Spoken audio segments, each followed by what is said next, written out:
Hare Krishna, Venkatesh Prabhu, Hare Krishna, dear devotees, Danvat Pranam, Jai Shri Prabhupada.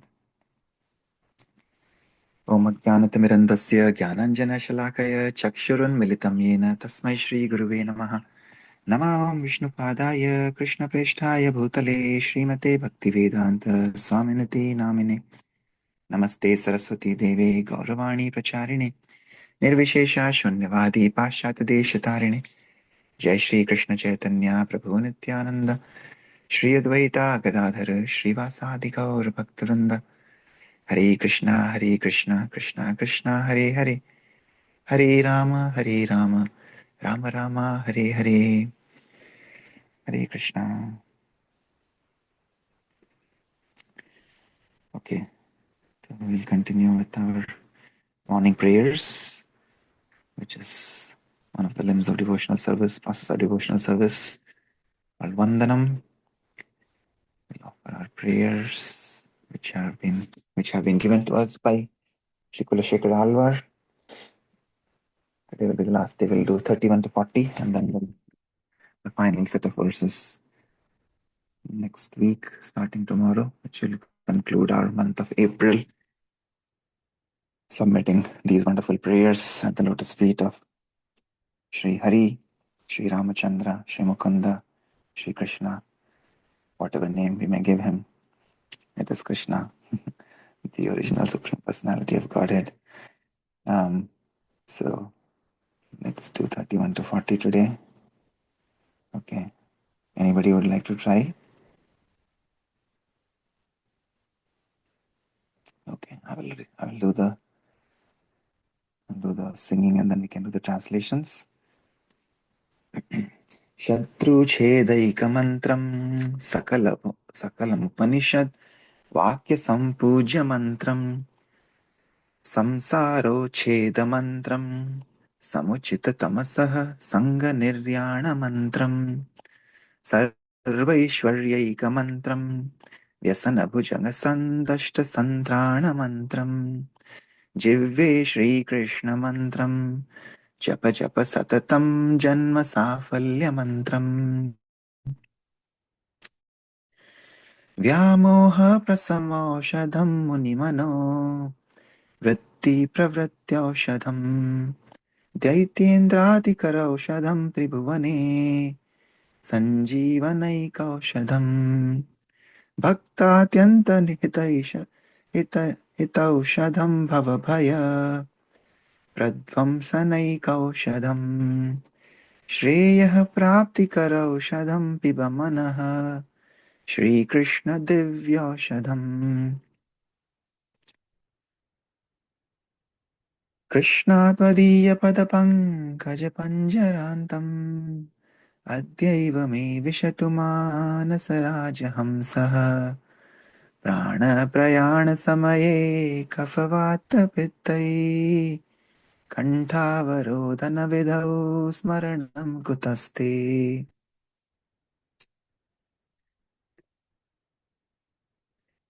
चेतश्चिन्तय कीर्तयस्व रसने नम्रीभव त्वं शिरो हस्तावञ्जलिसम्पुटं रचयतम् वन्दस्व दीर्घं वपुः आत्मन् संश्रयपुण्डरीकनयनम् नागचलेन्द्रस्थितम् धन्यं पुण्यतमं तदेव परमम् दैवं हि सत्सिद्धये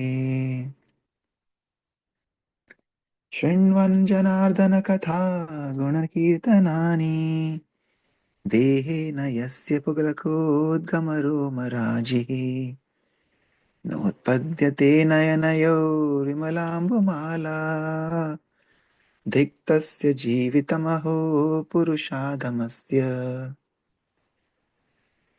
अन्धस्य मे हृतविवेकमहाधनस्य चौरै प्रभो बलिभिरिन्द्रियनामधेयैः मोहान्धकूपकुहरे विनिपाति तस्य देवेश देहि कृपणस्य करावलम्बम् इदं शरीरं शतसन्धिजर्जरं पतत् अवश्यं परिणामपेशलं किम् औषधं पृच्छसि मूढदुर्मते निरामयं कृष्णरसायनं पिब आश्चर्यमेतद्धि मनुष्यलोके सुधां परित्यज्य विषं पिबन्ति नामानि नारायणगोचराणि त्यक्त्वान्यवाचः कुहकः पठन्ति त्यजन्तु बान्धवाः सर्वे निन्दन्तु गुरवो जनः तथापि परमानन्दो गोविन्दो मम जीवनम् सत्यं ब्रवीमि मनुजा स्वयम्भूर्ध्वबाहुर्यो यो मुकुन्द नरसिंहजनार्दनेति जीवो जपत्यनुदिनं मरणे रणे वा पाषाणकाष्ठसदृशा यददात्यभीष्टम् श्री मुकुंदमाला स्तोत्र की जय। श्री कुलशेखर हलवार की जय। जगत गुरु श्री प्रभुपाद की जय। Okay, anybody would like to read the translations from 31 to 40?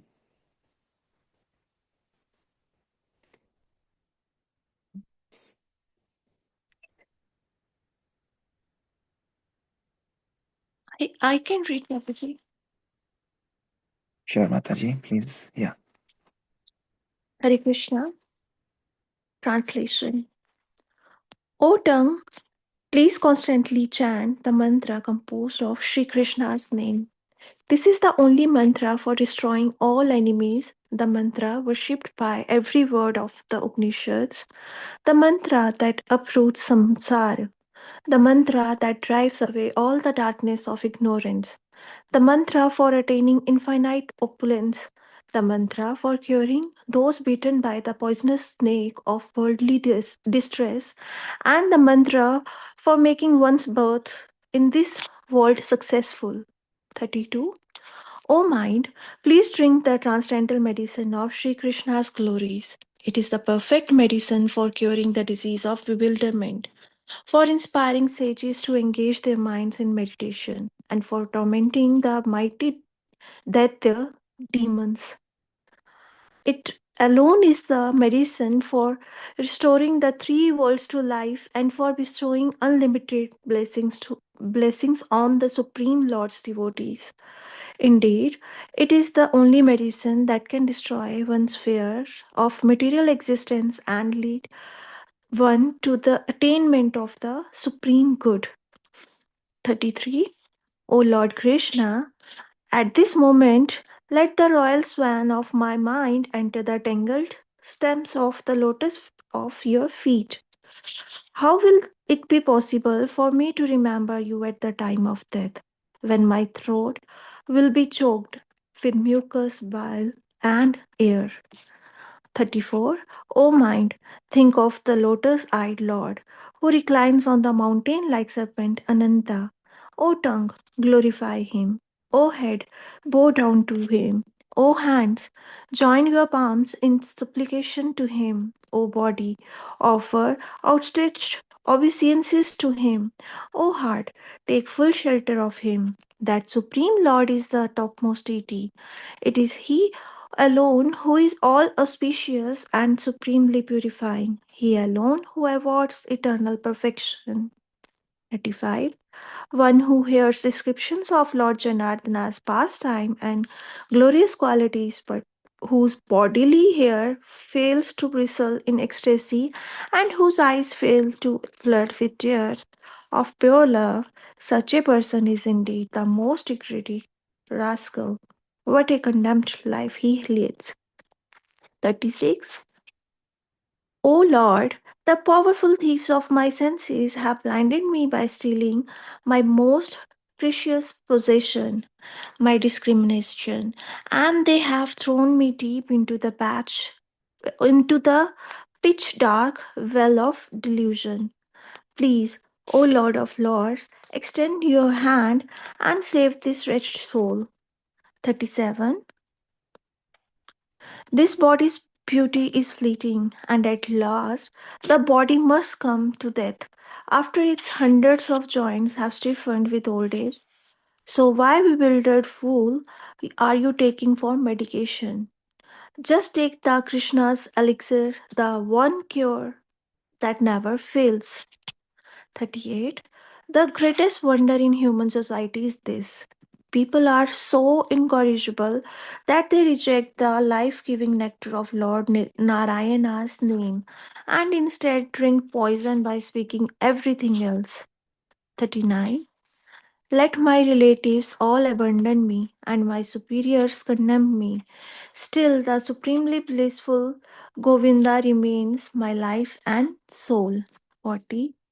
O mankind, with arms raised high, I declare the truth. Any mortal who chants the names Mukunda, Narsimha, and Janardana day after day, even in battle or when facing death, will come to regard his most cherished ambitions as no more valuable than a stone or a block of wood. Hare Krishna. Hare Krishna. Thank you, Aarti Mataji. Yes, wonderful names of the Lord can be chanted or sung or spoken in any way. Like yesterday, we had a beautiful rendition of Leela Kirtan by His Grace Kripamaya Prabhu, one of the senior disciples of Srila Prabhupada at the center, and who also blessed us with his association here on the Tirobhav Divas of Guru Maharaj. So yeah, he was singing the glories of Chaitanya Mahaprabhu, and it was stories, pastimes of Chaitanya Mahaprabhu and Nityanand Prabhu in the form of wonderful composition. Right, so it was a perfect spiritual symphony of song, story, and surrender. It was wonderful how he presented the glories of the Lord, the glories of the devotees, pure devotees, and the 26 qualities, Vaishnav, Vaishnava Abhushanam, which is the ornaments of Vaishnavas, the qualities of tolerance, humility, truthfulness, etc. So, it was very moving and very touching. And yeah, same thing here. Kurushekara Lord is saying the same thing. We should glorify the Lord in any form or fashion that we can, according to our skills and abilities, utilizing all our talents, like Srila Prabhupada was saying. We were reading a couple of days ago. Everything that you have, you don't have to leave anything. Just dovetail it in the Lord's service. And coming from a musical background, he is dovetailing his skills in the service of Srila Prabhupada. So, okay, so with that, we'll continue from chapter 17 on the Bhavari. Srila Prabhupada's, yesterday we saw, we were reading in Hindi, that Prabhupada is reaching out again to his godbrothers, to government, and there was this brahmachari who responded back, who was the disciple of his godbrother, Prabhupada's godbrother. But again, his Guru Maharaj did not order him to go, and they were actually doubting the authenticity or if the movement was bona fide, what Srila Prabhupada was doing, which really pained Srila Prabhupada that he was not here to do this at his own whim. He was here to do this as a service for his Guru Maharaj. So this was the responsibility and duty of all the disciples of Srila Bhakti Siddhanta Saraswati to assist him. But unfortunately, that was not happening. And again, Srila Prabhupada gave us a lesson that, on the transcendental platform, what may apparently seem like success or failure, they're all transcendental. They're all glorious. Right? Krishna had a different plan for him. So nobody from India was coming to help, or no help was coming from India, either monetarily or financially or physically. But still, again, he was completely surrendered. So when you say Sharanagati, that is Purna Sharanagati, right? Avashya Rakshibe Krishna, Vishwasupalan. Krishna is my maintainer, Krishna will always protect. So that Sharanagati is what he's demonstrating, no matter what is happening around him. And we saw the other person, David Allen. We left with a suspense cliffhanger yesterday as to what will happen. Because he was chanting the Lord's name, but he was also following his own mind's demands of consuming marijuana and LSD. So while he was good in pieces, but he was not completely surrendered to the instructions of Srila Prabhupada. So Prabhupada had to leave the loft and go because he had really become mad and freaked out after taking drugs. And Prabhupada was not sure what to do, so he just left the loft. So he walked down. So we'll see what happens next. Okay, so we'll continue from here. Srila Prabhupada, he wasn't going go back. Srila Prabhupada wasn't going back to the loft, that was for sure. But where could he go? The pigeons flew from roof to roof. Traffic rumbled by, and the ever-present bums loitered about, getting drunker on cheap, poisonous alcohol. Although Prabhupada's home had suddenly become an insane terror, the street at its door was also a hellish, dangerous place. He was shaken. He could call Dr. Mishras and they might take him in, but that chapter of his life was over, and he had gone on to something better. He had his own classes, young people chanting and hearing. Was it all over now? After 9 months in America, he had finally gotten a good response to his preaching and kirtan. He couldn't just quit now. A.C. Bhaktivedanta Swami Maharaj, whom everyone knew and respected in Vrindavan as a distinguished scholar and devotee, who had an open invitation to see the Vice President of India and many other notables, now had to face starkly that he had not one friend of stature in the United States. Suddenly, he was as homeless as any derelict on the street. In fact, many of them, with their long-time berths in flophouses, were more secure than he. They were ruined but settled. The Bowery could be a chaotic hell if you weren't on a very purposeful errand, going directly to the store or back to your place. It was no place to stand wondering where will you live or is there a friend you can turn to. He wasn't on his way to Chinatown to shop, nor was he taking a little stroll, soon to run to the shelter of the loft. If he couldn't go to the loft, he had no place. How difficult it was becoming to preach in America amid these crazy people. He had written prophetically in his poem the day he had arrived in Boston Harbor, "My dear Lord, I do not know why you have brought me here. Now you can do with me whatever you like, but I guess you have some business here. Otherwise, why would you bring me to this terrible place?" What about his scheduled classes? What about David? Should he go back and try to talk with the boy? This had been David's first fit of violence, but there had been other tense moments.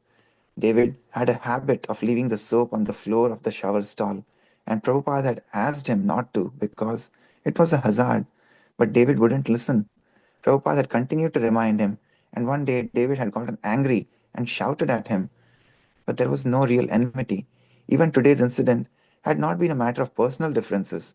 The boy was a victim. Prabhupada walked quickly. He had free passage on the Sindhya line.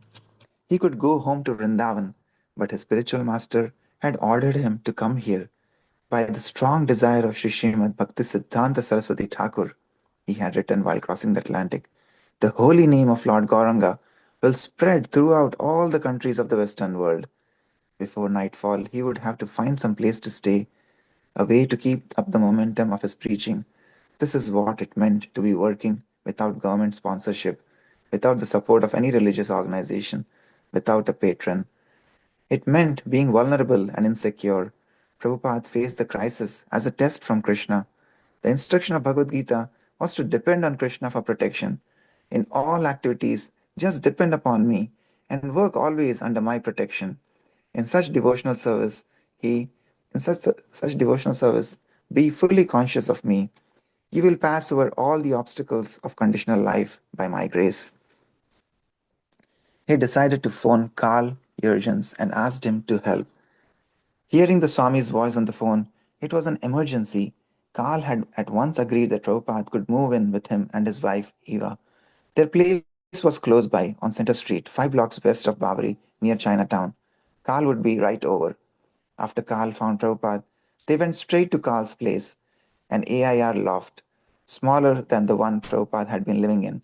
It had a main living area, large and open, with areas for the kitchen and bedroom partitioned off.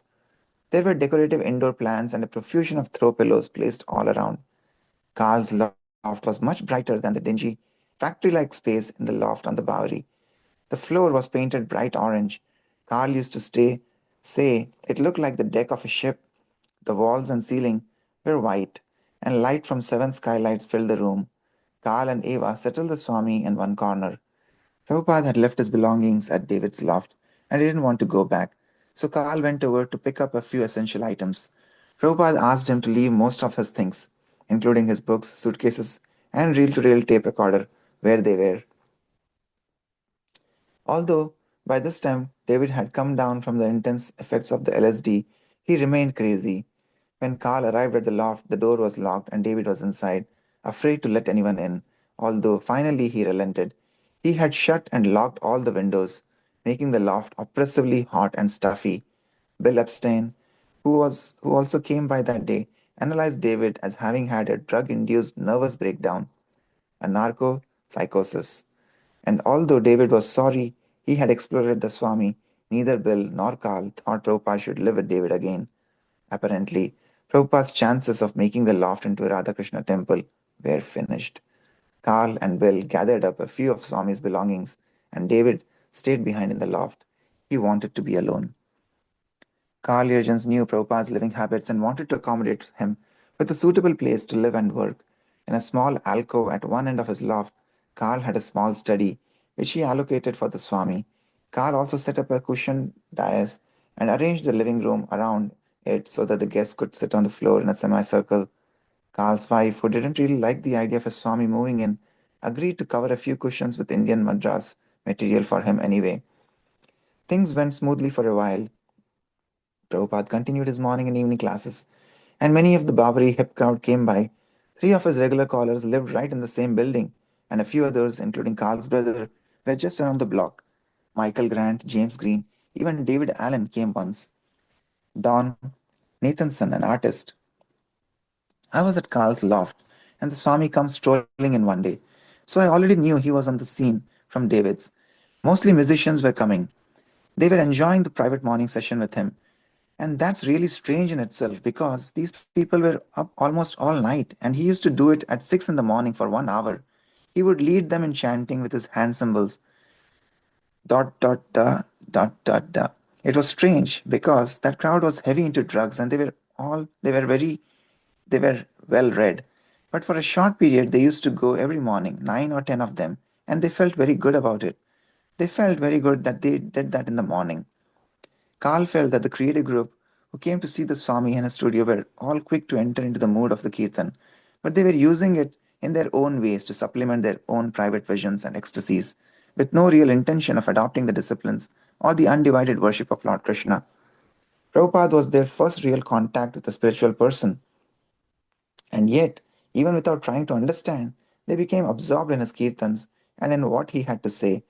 Carl would invite them. Hey, come on. This is genuine. This is real. You will like it. It is music. It is dance. It is celebration. Carl saw that people just felt good being in the Swami's presence and meditating on the chanting and eating the Swami's cooking. It was unlike anything they had experienced before, except maybe for their moments of creative insight.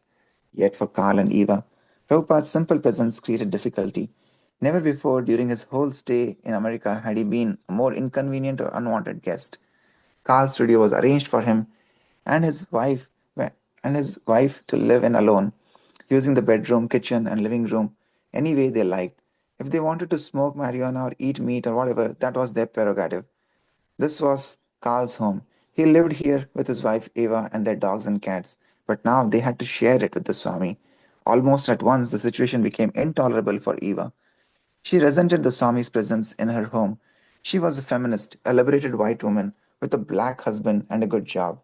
She didn't like the Swami's views on women.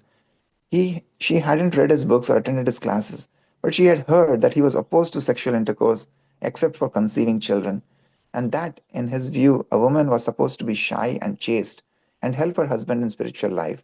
She knew about the Swami's four rules: no meat eating, illicit sex, intoxication, or gambling, and she definitely did not want Carl's Swami trying to change their ways to suit his. And he had better not expect her to wait on him as his servant. She sensed the Swami objecting to almost everything she did. If she were to seek his advice, he would probably ask her to stop taking drugs, Get rid of the cats and dogs. Stop drinking and stop contraceptive sex. If the Swami had his way, they would probably eat only at certain times and only certain foods. Eva was a heavy smoker, so he probably wouldn't like being around her. She was ready for a confrontation. But Prabhupada was not one to make intolerable demands while living in another's home. He kept to his allotted corner of the loft, and he made no demands or criticisms. Hadn't he seen his host and butler eating meat and only remarked, "Think nothing of it"? Nevertheless, his imposing spiritual presence made Eva sorry Karl had ever met him. To Eva, the Swami was an inimical force, and she, being candid and independent, let him know. As soon as he asked whether she could bring him something, she replied, "Get it yourself." Carol Baker saw the situation as being extremely uncomfortable and tense. Eva was quite resentful. Eva complained to Carol. Here, she was paying rent for the loft, working hard, and this man was trying to change their way of life. Carol, Eva couldn't handle his teachings, and she couldn't handle his influence over Karl. She didn't feel so constrained, but she felt that Swamiji was making Karl feel constrained. This was Eva's main objection. The Swami was influencing Karl. Her relationship with Karl had only recently begun, and Karl was aware that she needed much of his time. He agreed with his wife, yet he couldn't refuse the Swami. He was interested in Indian music, poetry, and religions. And here was a living authority, vastly knowledgeable in all the facets of Indian culture, right in his home. Prabhupada would cook his meals in their kitchen, and right away Karl would be there, eager to learn the art of Indian cuisine. Karl also wanted the Swami to show him how to play the drum. They would have long talks together. Carol. Karl was trying to be something he really wasn't, but he would never have suggested that the Swami had to leave. Swami, I'm sure, was astute enough to pick up on this tension. As soon as he could, he tried to move to another place. Gradually, Karl reached an impasse in his relationship with Prabhupada. He couldn't share his life with both his wife and the Swami, and ultimately, he was more inclined towards his wife. Karl. I couldn't see my loft becoming a temple. I was raising cats and dogs, and he wanted them removed. He used to call me a meat eater, but then he changed our diet. Of course, he was hitting the American culture, which doesn't know what all this business is. I have to put it on myself as much as anyone.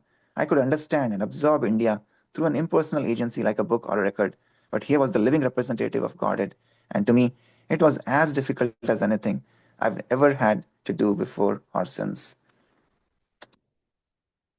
Okay, pause here. Yeah, again reminds of some of the discussion we had at the center yesterday with His Grace Kripamaya Prabhu and His Grace Nikita Prabhu. He was sharing how that story of how this one person uh, who was smelling like a pig, he came and he fell before Srila Prabhupada, and Prabhupada lovingly touched his head, and he said, "Don't worry," or I forget exactly what Prabhupada said, but just keeping his head on his head, and for 15-20 seconds, he was blessed, and finally everybody allowed him to stay back in the temple. But yeah, similar situations here, right? People, David being freaking out, and here now we have rigid practitioners or rigid um, people. This lady that you see, Eva, she's completely while they invited Prabhupada in first, but now she's completely feeling offended or against her practice that he's trying to convert her to no meat eating and no drugs and no illicit sex and everything that they stand for, right? So you can see practically how hard it was for Srila Prabhupada. Um, but the message that he had was pure, pristine, right? It was very powerful, and he didn't mend his message for anybody else. Well, if they were not interested to hear, he was giving them in small doses. Like we have a pharmacist here today, right? Ritesh Prabhu would know about the doses, medications. Sometimes we need light dose, sometimes we need heavy dose of certain medications to cure.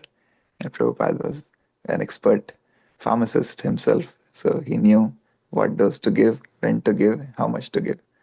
So, but yeah, it is just it is in one way funny, but in another way so um, heart wrenching and heartwarming. Like all things that he, as a devotee of the Lord, had to go through, all kinds of tests.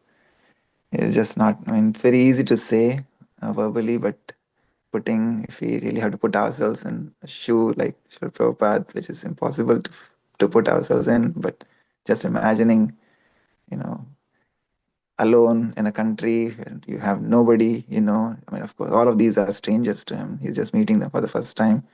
Nobody known to him, um, no family relationships, no friends, and living in a completely unknown place with all these strangers and sleeping in such a home. Some people are terrified, right? When you go into somebody's home and where people are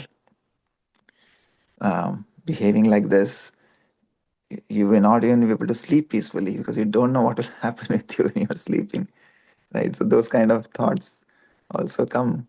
I've heard from many people like that in the past. So, but here is a man again, fully surrendered to the Lord, right? Krishna is remembering again. Krishna is talking about Danya Atma Nivedana, Goptritve Varana, and Avashirakshibe Krishna, Vishwasapalan.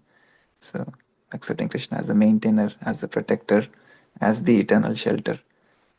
And yeah, it is just out of imagination, what all he had to go through. Okay, anybody else has any other thoughts or reflections from today's reading?